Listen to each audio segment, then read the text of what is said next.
Řekni něco. Jedeme na výlet do Štemberka, Hrad Štemberk, jedeme se podívat na klucí bubeníčcí, na představení.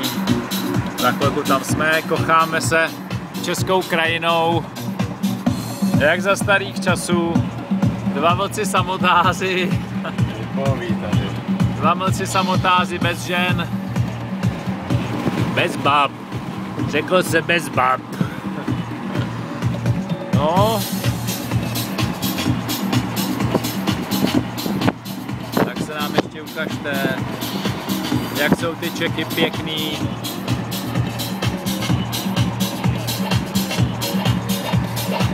Tak začal.